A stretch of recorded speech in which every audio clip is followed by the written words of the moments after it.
I am here in my normal duty where we are working on the public participation according to Article 201 of our Constitution 2010. But I also took time to tour the Embu KMTC.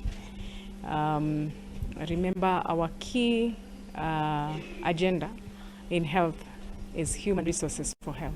Kwina counties itakoragwa na KMTC o tabura mungikorwo mukimenya at every county kuna KMTC no kwina ithatu across the country itakoretwe ina KMTC na niturekinyaniria nitu tuone funds iria ingibota ku establish KMTCs thini wa counties.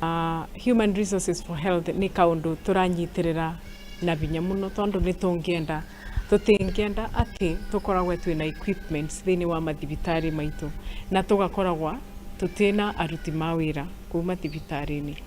Na ringi ni ndingioria KMTC across the country makorwo more innovative, digitize libraries yao tondu digitization is the way to go.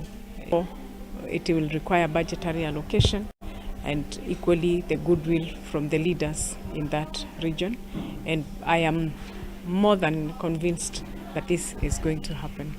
So we are looking forward to that.